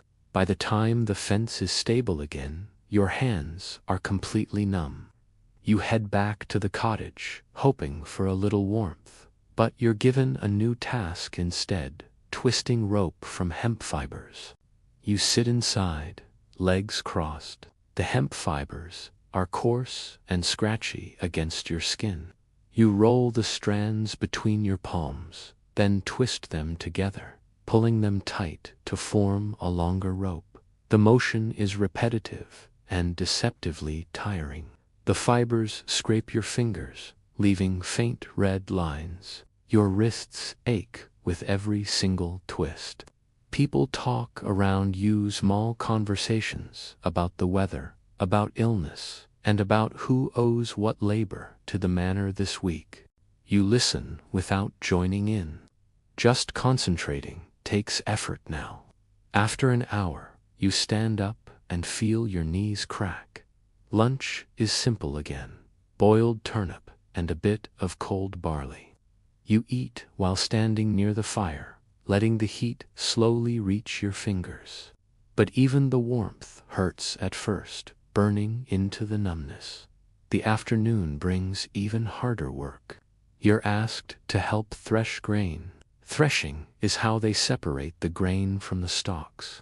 You use large flails, heavy wooden staffs, connected by a swinging joint to beat bundles of dried wheat. You hold the flail awkwardly. It's much heavier than it looks. The motion is simple in theory: lift, swing, strike, and lift again. But the repetition and the weight drain you so quickly. Each swing sends a jolt through your shoulders. Your grip weakens. You miss the stalks twice. The villager next to you works with this calm efficiency, their swings rhythmic and strong. Grain scatters, forming a dusty cloud in the cold air. You breathe it in, and it scratches your throat. You cough, but you keep going. After threshing, the grain has to be winnowed, tossed into the air, so the wind can blow away the lighter chaff. You lift the heavy, flat basket and shake it rhythmically. Your arms tremble. The cold wind bites your cheeks. When the grain is finally stored away in sacks, your entire upper body just aches. You wipe sweat from your forehead, but it mixes with the dust and leaves your skin feeling gritty. You think the day might be ending, but medieval days don't end early. A neighbor calls you over to help move firewood. You lift log after log, stacking them neatly. The logs are damp and heavy. Your palms slip, splinters catch in your skin. Slowly, the sun sets. The sky darkens to a deep blue. Smoke rises from the chimneys as families light their evening fires. Chickens settle into their coops. Goats bleat softly as they return to the barn. Inside your cottage, the warmth spreads slowly from the hearth. People sit close, rubbing their hands together. Someone is mending a pair of worn shoes. Someone else is sorting dried herbs. Children huddle near the fire. Dinner tonight is cabbage stew with a small piece of meta-rare luxury. You eat slowly, letting the warmth soothe your stomach. The room glows orange. Shadows flicker on the walls. You lean back slightly, and a wave of pure exhaustion washes over you.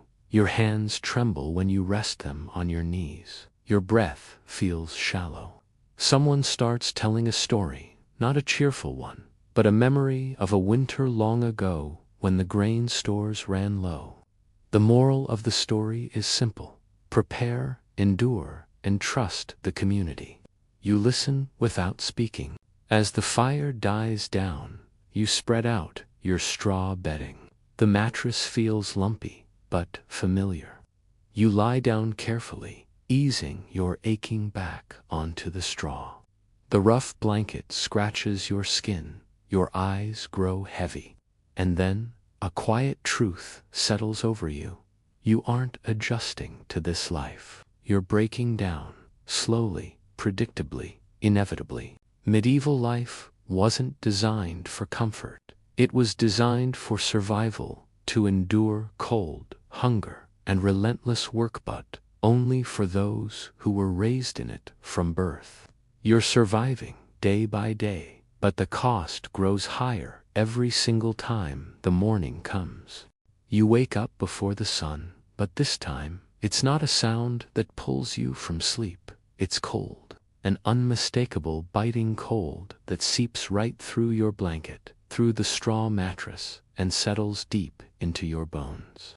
You curl into a ball, trying to hold on to any warmth, but there isn't much left. The fire has burned out completely. Someone must have fallen asleep before adding more fuel. You exhale, and your breath forms a white cloud in the dim light.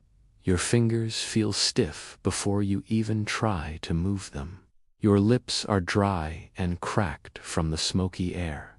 Slowly, you sit up. The familiar ache rises instantly, a steady, dull throb in your back, a tightness in your shoulders, and a soreness in your hands that hasn't left you for days. This is what medieval life does. Each day carves away a little more of you until constant discomfort becomes your new normal. You stand, but your legs tremble with the weight of yesterday's work. Every joint resists, swollen and reluctant to move.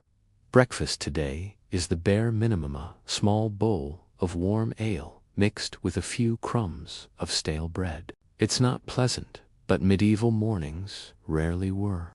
You eat because you know the day ahead will demand every last bit of energy you have.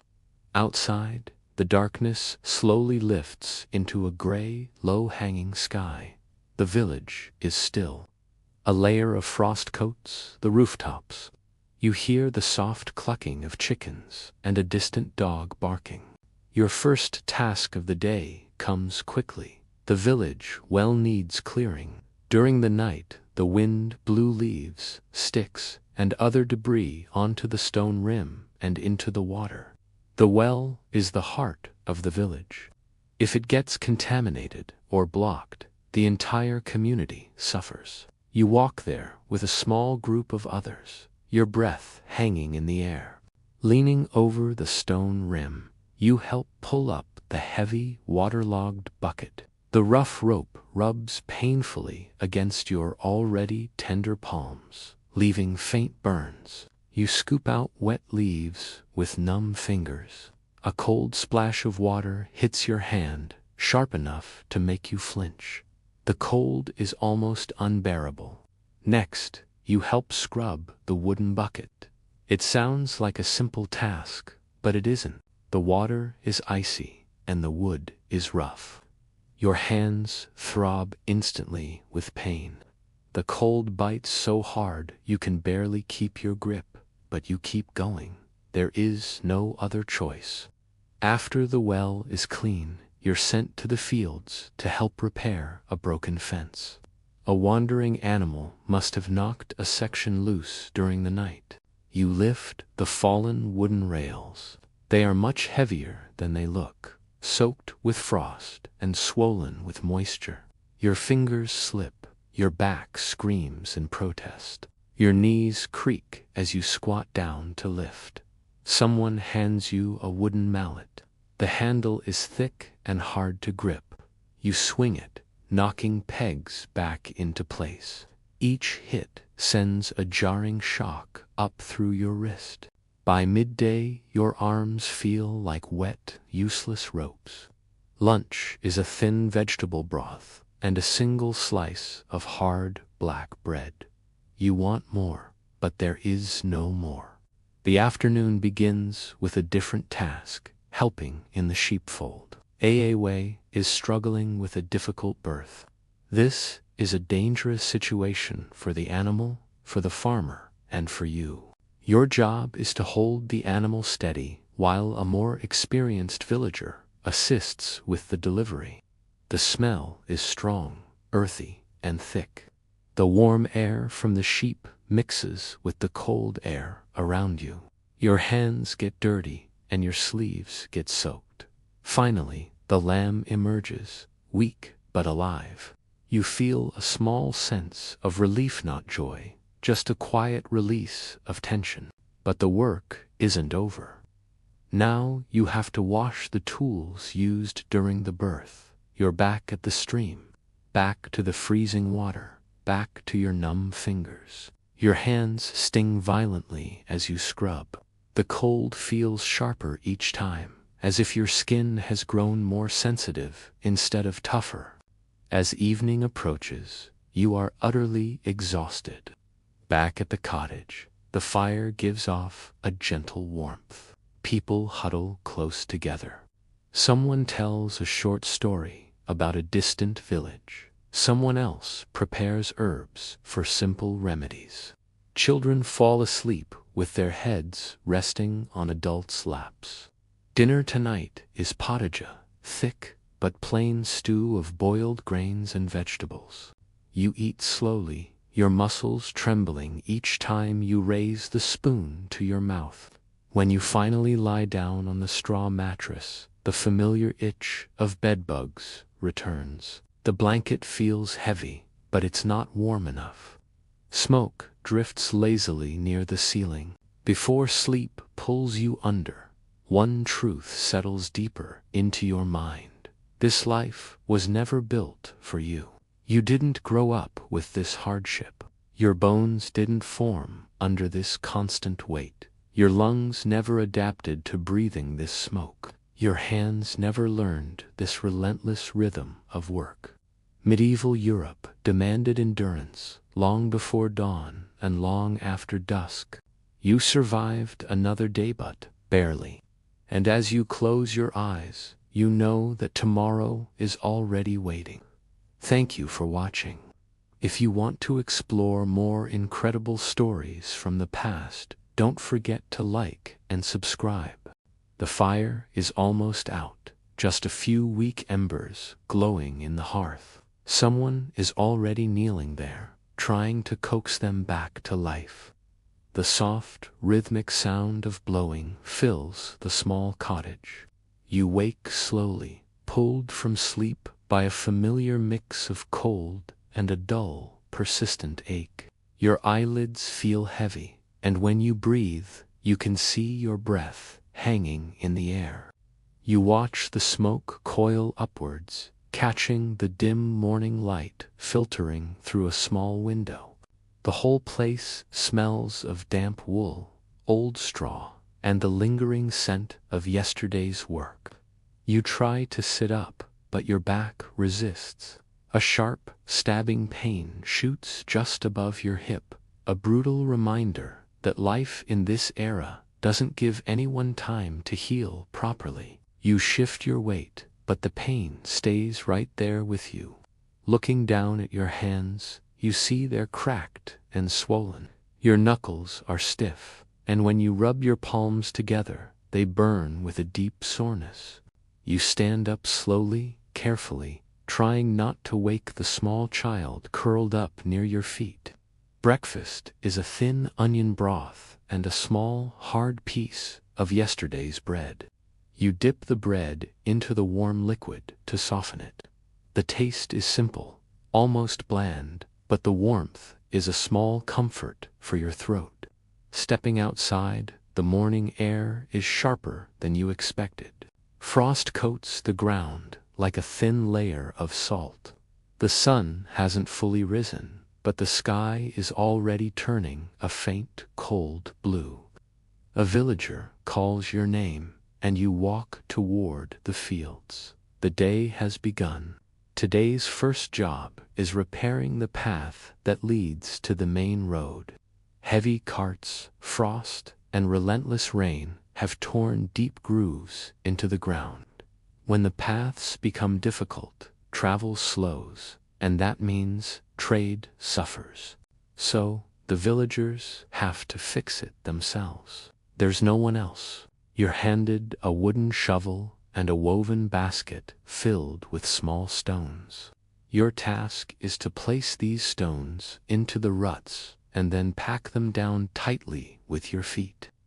The cold, damp earth soaks through your worn shoes almost immediately. Your toes quickly go numb. You start digging into the frozen soil, breaking it apart with the blunt edge of the shovel. Each strike sends a painful jolt through your wrists. The work is slow, repetitive, and exhausting. Dig, fill, pack. Dig, fill, pack. You look around at the other villagers. They work with a kind of tired efficiency. No one complains. What's the point? Complaints don't warm you. They don't fill your belly, and they certainly don't fix a broken path.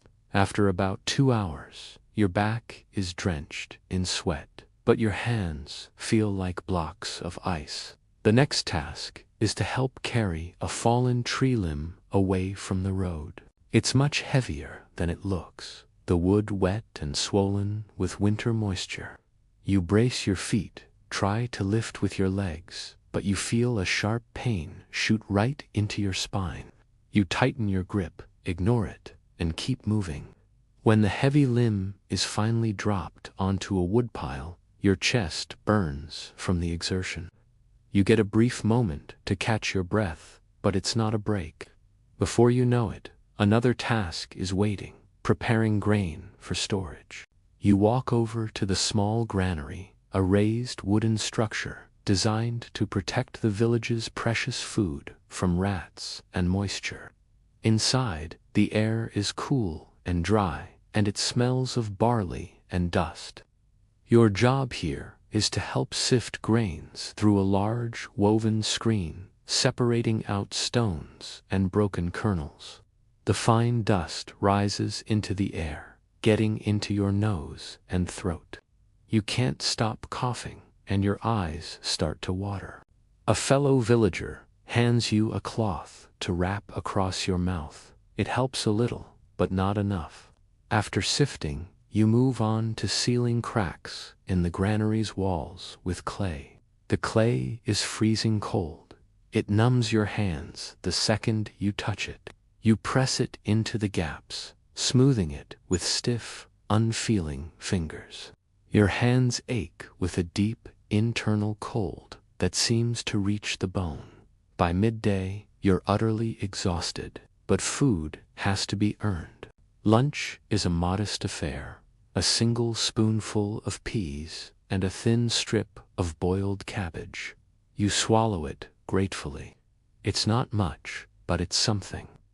The afternoon brings a different kind of labor, tending to the animals. You enter the goat pen. The smell is strong, earthy, and overwhelming. The goats bleat as you bring in fresh bedding. You shovel the old, soiled straw mixed with manure into a cart. Your shoulders scream with each heavy lift. Then you spread the new straw, shaking it out clump by clump. Next are the chickens. You clean their coop, check for any eggs, and find a broken section in the coop wall that needs patching. As you kneel to inspect it, your knees press into the frozen ground. The cold stabs upward, making you flinch. After the animals, you help collect water from the well. The rough rope of the bucket burns your hands as you pull it up. The weight of the water strains your shoulders and back.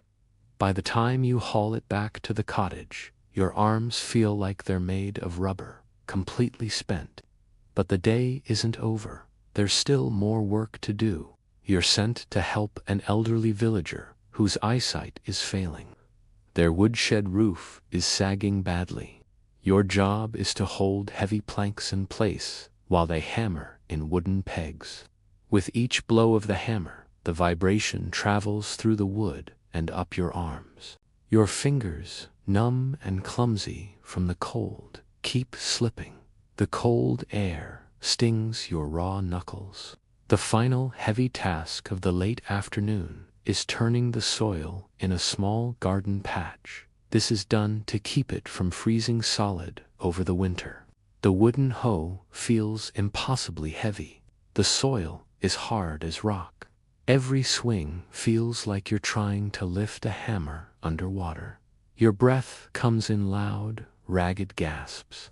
New blisters are forming on top of the old ones on your hands. By sunset, you are barely standing. Back inside the cottage, a warm fire now glows brightly in the hearth.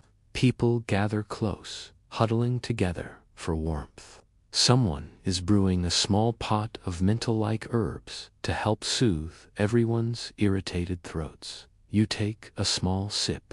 The warm steam feels like a blessing. Dinner is a simple barley stew with a few dried beans thrown in.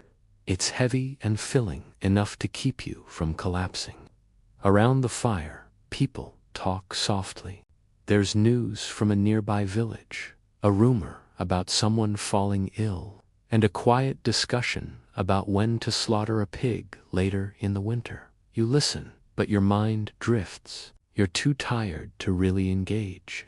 When you finally lie down on your straw mattress, the familiar scratchiness greets you.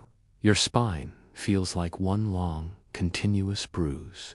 Your arms pulse with a dull ache, and your legs feel hollow and weak. You close your eyes, but sleep doesn't come easily. Your body just aches too loudly, and beneath all the pain and exhaustion, a quiet, chilling truth settles in. You aren't just tired. You're wearing down, piece by piece, day by day. This life in medieval Europe wasn't survived by strength alone. It required a lifetime of adaptation, of your body slowly hardening to the relentless demands. But you don't have that lifetime. You're just trying to make it to tomorrow. Thanks for watching. If you found this glimpse into the past interesting, consider subscribing for more stories like this.